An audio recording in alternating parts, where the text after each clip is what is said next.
बिस्मिल्लाहिर्रहमानिर्रहीम। अस्सलामु अलैकुम रहमतुल्लाहि व बरकातुहू। उम्मीद है आप सब खैरियत से होंगे। बहुत दिनों से हमारे वीडियोस को देखने वाले अहबाब ये मुझे कह रहे थे कि डॉक्टर हामिद शाफ़ी साहब उनकी वीडियोस आप देखें, और मैंने नहीं चाहा कि मैं उनके ऊपर कोई वीडियो बनाऊं, क्योंकि उनकी वीडियोस एक तो बहुत लंबी हैं, उनके मुख्तलिफ चैनल्स हैं, मैंने चेक किया ज़्यादातर वीडियोस जो हैं वो लंबी हैं। अब इतनी वीडियोस लंबी मैं देख नहीं पाया, तो मैं फिर उस लिहाज से मैंने मुनासिब ना समझा कि मैं उसके ऊपर बात करूं। लेकिन एक हमारी बहन ने कमेंट किया यहाँ पर हमारे चैनल पे। उन्होंने कहा कि मैं पहले वज़ाइफ करती थी और मैंने उनकी वीडियो देखी थी, तो रजत के डर से मैंने वज़ाइफ को छोड़ दिया। तो आज मैंने सोचा कि इसके ऊपर बात ज़रूर करनी चाहिए, खुसूसन जो रजत के हवाले से डॉक्टर हामिद शाफ़ी साहब का जो नज़रिया है या वो जिसके ऊपर बात करते हैं, और अमूमन जो आमलीन हजरात जो हैं वो इसके ऊपर बात करते हैं। आप अगर वज़ाइफ करेंगे तो आपको रजात होगी। इसको लोग मुख्तलिफ तरह पढ़ते हैं, कोई रुजत पढ़ता है, कोई रिजत पढ़ता है। असल जो लफ्ज़ है इसका रजात है, रा जीम ज़बर रज के साथ। इसमें जो चीज़ें समझने की और जानने की हैं उनको अच्छे तरीके से समझ लीजिए, जान लीजिए। मैं अपनी बात यहाँ पर करता हूँ, खुसूसन हमारी वो जो बहन जिन्होंने ये सवाल किया था कि मुझे अब क्या करना चाहिए, मैं आगे वज़ाइफ करूँ या ना करूँ, मैं क्या करूँ इसके हवाले से। यानी मैंने उनकी वीडियो देखी तो मैं शशोपंज का शिकार हो गई और मैंने वो छोड़ दिया वज़ाइफ को रजत के डर से। तो जनाब मन, बात असल में ये है कि रजत का सबसे पहले तो देखें इसका माना क्या है। रजत इसका माना क्या है? रजात का जो माना है, इसका माना होता है लौटना, वापसी। ये इसका माना है। अब आप मुझे ये बताइए कि क्या एक शख्स जो या रहमानु या रहीमु या अल्लाह जो ये वजीफ़ा करता है, तो इसमें रजात का क्या मुराद आप लेंगे? क्या इससे मुराद ये है कि ये वजीफ़ा लौटता है, इसके असरात लौटते हैं? ज़ाहिर अस्माउल हुस्ना का आप वजीफ़ा करते हैं तो उसके अच्छे ही असरात हैं ना, उसके बुरे असरात तो नहीं हैं। तो उसके असरात आपके ऊपर आ रहे हैं, तो इसमें क्या प्रॉब्लम है? क्या कैसे हो गया, ये गलत हो गया कि उसके असरात आपके ऊपर आ गए, तो गलत कैसे हुआ? अब रजात असल में होती कैसे है, इस बात को समझने की ज़रूरत है। याद रखिए, जो चीज़ मैं आज तक समझ सका हूँ या जो मैंने पढ़ा है, मैंने समझा है, मैंने उलमा से, बुजुर्गान दीन से जो सीखा समझा है, वो ये है, रजात जो होती है, याद रखिए, ये कभी भी अच्छे वज़ाइफ में, मसनून वज़ाइफ में, कुरानी वज़ाइफ में, अस्माउल हुस्ना के वज़ाइफ में ये होती नहीं है। मसनून दुआओं में ये नहीं होती। वो वज़ाइफ जो रसूलुल्लाह सल्लल्लाहु अलैहि वसल्लम ने बताए हैं उनमें नहीं होती। आप 1000 मरतबा पढ़िए, आप लाखों मरतबा पढ़िए, नहीं होगी। अगर कोई ऐसा आप महसूस करते हैं तो कोई और वजह हो सकती है उसके पीछे। आपकी कोई जिस्मानी बीमारी हो सकती है, आपका कोई नफ्सियाती मसला हो सकता है, उसमें ये चीज़ नहीं है जिसको रजात का नाम दिया जाता है और वज़ाइफ को छुड़वा दिया जाता है और कहा यह जाता है कि ये वजीफ़े ठीक नहीं हैं, ये वजीफ़े गलत हैं, इनको पढ़ने से ये हुआ है। ऐसा नहीं होता। रजात कहाँ पर होती है, इस बात को समझना चाहिए। जो शख्स कहता है कि मुझे वजीफ़े से रजात हुई है, तो फिर समझ लीजिए कि उसने वो वजीफ़ा किसी गलत मकसद के लिए किया था। उसने वो वजीफ़ा किसी को नुकसान पहुंचाने की गरज से किया था। उसने वो वजीफ़ा किसी के ऊपर जुल्म करने की गरज से किया था। उसने वो वजीफ़ा किसी का हक दबाने के लिए किया था। फिर हम मानते हैं कि जी बिल्कुल, अब अगर वो कहता है कि ये वजीफ़ा करने से मेरे ऊपर ये असरात आए हैं, तो बिल्कुल ठीक आए हैं। जब आप किसी के साथ जुल्म के लिए वजीफ़ा करेंगे तो वो जुल्म आपके ऊपर ज़रूर पड़ेगा, उसके बद असरात आपके ऊपर ज़रूर पड़ेंगे।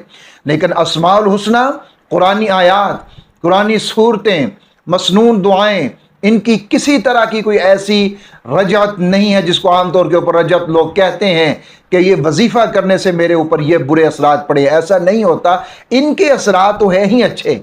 मुझे एक बात आप बताइए, जो रसूलुल्लाह सल्लल्लाहु अलैहि वसल्लम ने अगर कोई एक अमल बता दिया, वो अमल क्या है? एक सहाबी आए, सवाल किया अपने बेटे के बारे में, अपने हालात के बारे में। रसूलुल्लाह सल्लल्लाहु अलैहि वसल्लम ने फरमाया, तुम कसरत के साथ खुद भी पढ़ो, अपनी बीवी को भी कहो, ला हौला वला कुव्वता इल्ला बिल्लाह कहे। ये वजीफ़ा कसरत के साथ करें। अब याद रखिए, ये वजीफ़ा अगर कसरत के साथ किया जाता है तो बताइए इसमें रजत कहाँ है? कहाँ है वो रजत जिसको कहा जाता है जी ये वजीफों से रजत हो रही है?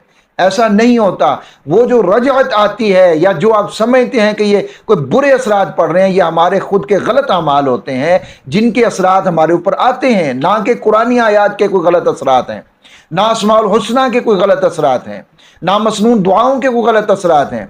वो गलत असरात हमारे अपने अमाल के हैं जो हमारे ऊपर आते हैं। वो हमारी बददयांती होती है जो हमारे ऊपर आती है। जो हम किसी के साथ जुल्म करना चाहते हैं वो हमारे ऊपर आता है। हम किसी के साथ नाइंसाफ़ी करना चाहते हैं किसी अमल किसी वजीफा के साथ, तो वो हमारे ऊपर लौटती है।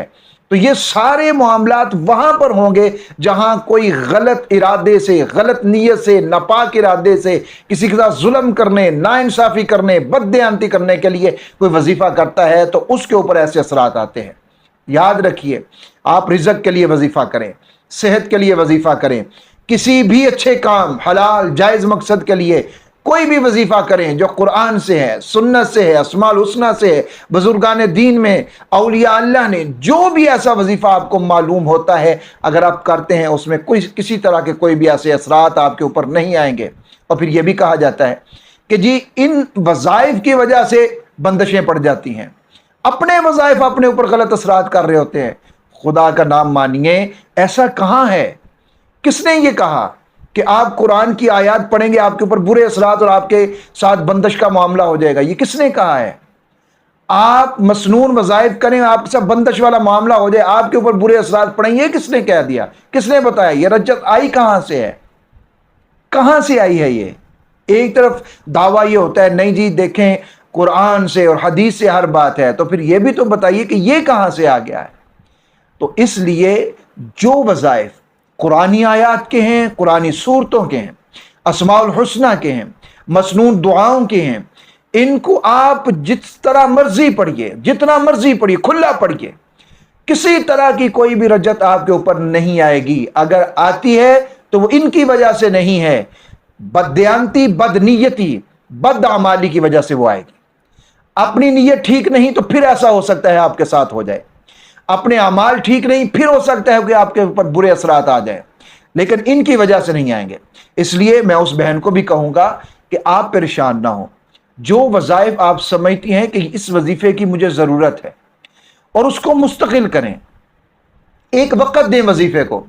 कि हमारी आदत ये होती है कि हम एक वजीफा देखते हैं, मैंने एक वजीफा बताया, उसको देखा और उसको देखते ही कहा ठीक है मैं ये करता हूँ, और कितना किया, एक हफ्ता, 4 दिन, 10 दिन कर लिया, और फिर नए वजीफे की तलाश में निकल गए और कहा नहीं जी इससे मुझे कोई फ़ायदा नहीं हुआ, ये वजीफा मैंने किया है इससे मुझे कोई फ़ायदा नहीं हुआ। और फिर दूसरा उसको चंद दिन किया, फिर कहा इससे मुझे कोई फ़ायदा नहीं हुआ, फिर तीसरा चंद दिन किया, फिर चौथा चंद दिन, पांचवा चंद दिन किया और कहा मुझे इससे कोई फ़ायदा नहीं हुआ। और फिर ये कह दिया जी पता नहीं मेरे ऊपर वज़ाइफ की वजह से ये मामलात हो गए हैं। हालांकि ऐसा नहीं होता मेरे अजीज़ों। आप कुरान और हदीस में से, अस्माउल हुस्ना में से जो भी वज़ाइफ करें, जितना मर्जी करें, कोई मसला नहीं है, कोई रजत वगैरह का चक्कर नहीं है। आप सिर्फ और सिर्फ उनको मुस्तकिल मिजाजी के साथ कीजिए और अल्लाह रब्बुल इज़्ज़त की ज़ात के ऊपर पूरा यकीन, एतमाद, तवक्कुल, भरोसा रखते हुए कीजिए। आप समझिए कि ये ला हौला वला कुव्वता इल्ला बिल्लाह का जो वजीफ़ा है, इसने सहाबी के बेटे को इसकी बरकत से कैद से रिहाई भी मिली, माल भी मिला, जानवर मिले, हालात बदल गए उनके। तो आप समझ लीजिए कि मेरे भी बदलेंगे, लेकिन यकीन कामिल के साथ। ये मसनून वजीफ़ा है, यकीन कामिल के साथ आपने करना है तो हालात बदल जाएंगे। तो इसलिए ये जो चीज़ें हैं इनको समझना ज़रूरी है। और कुरान, हदीस, मसनून वज़ाइफ व अज़कार, अस्माउल हुस्ना के वज़ाइफ व अज़कार, इनमें किसी तरह का कोई भी बुरा असर नहीं है। और ये कितनी बड़ी ज़्यादती है कि ये कह दिया जाए कि अल्लाह के नामों का बुरा असर पड़ जाता है। कितना जुल्म है कि ये कह दिया जाए कि आयतों को पढ़ने से बुरा असर पड़ जाता है। कितना बड़ा जुल्म है ये कह दिया जाए कि कुरानी सूरतों को पढ़ने से बुरा असर पड़ जाता है। ऐसा नहीं होता। तो रजअत का जो असल मसला है वो यही होता है कि ये जुल्म, बददयांती, बदनीयती की वजह से जो वज़ाइफ किए जाएं तो उन वज़ाइफ का कोई बुरा असर नहीं होता अगर वो वज़ाइफ सही हैं। तो وہ جو اثرات آتے ہیں وہ ہمارے خود کے عمل کے ہوتے ہیں، ہماری خود کی بد نیتی کے، بد عمالی کے وہ اثرات ہمارے اوپر پڑتے ہیں، اور ہم دوش دیتے ہیں وظائف کو، ہم دوش دیتے ہیں قرآنی صورتوں کو، قرآنی آیات کو، اسماء الحسنیٰ کو۔ تو یہ ایک بڑا غلط رویہ ہے، میں سمجھتا ہوں کہ ایسا نہیں ہونا چاہیے۔ تو اس لیے رجت کے حوالے سے اگر کوئی پریشان ہے یا وہ سوچتا ہے کہ میرے ساتھ یہ معاملہ ہوا ہے، تو اس کو سب سے پہلے اپنے اعمال کے اوپر نظر دوڑانی ہے۔ میں آپ کو اس کا حل بتا رہا ہوں کہ آپ نے کرنا کیا ہے۔ اگر خدا نخواستہ کسی کے ساتھ کوئی ایسا معاملہ ہے اور وہ سمجھتا ہے کہ میرے اوپر رجعت ہے، لوٹ آئی ہیں چیزیں، واپسی ہوئی ہے عمل کی میرے اوپر، تو پھر اب اس نے کیا کرنا ہے، اس بات کو سمجھ لیجئے۔ انشاءاللہ تعالی جس کے ساتھ بھی یہ معاملہ ہوگا وہ ختم ہو جائے گا، جس کے ساتھ بھی یہ معاملہ ہوگا وہ ختم ہو جائے گا۔ میں آپ کو اس کا حل دے رہا ہوں۔ سب سے پہلے اپنے اعمال کے اوپر غور کریں۔ میں نے کوئی وظیفہ، میں نے کوئی عمل، کوئی تعویذ، کوئی ایسی چیز کسی کے ساتھ ظلم کرنے کے لیے تو نہیں کی۔ اس چیز کو سوچیں، یاد کریں، آج، سال پہلے، 2 سال پہلے، 3 4 5 جتنا بھی ہے، میں نے کوئی ظلم کرنے کے لیے تو عمل نہیں کیا، وظیفہ تو نہیں کیا، کوئی میں نے تعویذ ایسا تو نہیں کیا جو کسی کے اوپر ظلم کرنے کے لیے ہو۔ اگر ایسا ہے تو سب سے پہلے اللہ کے حضور سچے دل سے توبہ کر لیں۔ بس یہ ہے رجت کا اصل توڑ، اور یہ ہے رجت کی اصل جڑ، یہ ہے کہ جب ظلمن کسی کے اوپر آپ نے کوئی عمل، کوئی وظیفہ کیا ہے، تو آپ کی بد نیتی، بد عملی کے اثرات آپ کے اوپر آتے ہیں، نہ کہ اسماء الحسنیٰ کے، نہ کہ قرآنی صورتوں کے، نہ کہ قرآنی آیات کے۔ تو اگر ایسا ہے، سب سے پہلے اللہ کے حضور توبہ کریں۔ توبہ سچے، پکی، کھری توبہ کرنی ہے آپ نے۔ اور پھر اس کے بعد کیا کرنا ہے؟ دوسرا یہ کہ آپ نے روزانہ 125 مرتبہ درود ابراہیمی کو پڑھنا ہے، پوری توجہ کے ساتھ، اخلاص کے ساتھ، اور پڑھ کے اللہ رب العزت سے پھر توبہ کے الفاظ بھی کہنے ہیں، اور اللہ رب العزت سے اپنے حالات کے لیے، اپنے لیے خوب رو کر، گڑ گڑا کر دعا کرنی ہے۔ 41 دن یہ عمل کریں انشاءاللہ تعالی۔ جس کو عام طور کے اوپر عرف عام میں لوگ رجعت کہتے ہیں، اس کے تمام تر اثرات ختم ہو جائیں گے، رستے بھی کھلیں گے، رستے کشادہ ہوں گے، حالات بدلیں گے، سب کچھ ہوگا۔ لیکن اگر آپ اس طرح کریں گے، اور میں نے جتنی بات کی ہے اس کو اپنے ذہن میں بٹھا لیجئے اور اس کے اوپر عمل کرنا شروع کر دیجئے، انشاءاللہ تعالی اس سے بہترین رجعت کے لیے آپ کو کوئی دوسرا عمل نہیں ملے گا، جس کو عام طور کے اوپر رجعت کہا جاتا ہے۔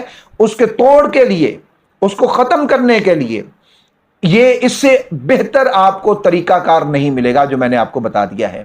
توبہ کرنی ہے اور درود شریف پڑھنا ہے کثرت کے ساتھ۔ باقی نماز کی پابندی تو ظاہر ہے ہر مومن کے لیے ہے، ہر مسلمان کے لیے ہے۔ قرآن مجید کی تلاوت یہ ہر مومن، ہر مسلمان کے لیے ہے۔ تو بہرحال یہ ہے اصل معاملہ جو رجعت کے بارے میں ہے، اور یہی قرآن و سنت کے اعتبار سے ہے، اس سے آگے کوئی دوسری چیز نہیں ہے۔ قرآن و سنت کے جتنے اعمال اور وظائف ہیں، ان کے بالکل بھی بد اثرات نہیں ہوتے۔ اگر کوئی کہتا ہے کہ ہوتے ہیں تو وہ پھر ثابت کر دے، میں اس بات کے ساتھ رجوع کر لوں گا انشاءاللہ تعالی۔ اگر وہ ثابت کرے گا کہ قرآن اور مسنون دعاؤں کے، اسماء الحسنیٰ کے کوئی برے اثرات ہیں، کوئی ثابت کرے، میں اس سے توبہ کر لوں گا، میں اس سے رجوع کر لوں گا۔ اللہ تعالیٰ سب کے حالات کو اپنے فضل و کرم کے ساتھ ہمیشہ درست رکھے، اور ہر ظالم کے ظلم سے، شریر کے شر سے میرا اللہ سب کی حفاظت فرمائے، آمین یا رب العالمین۔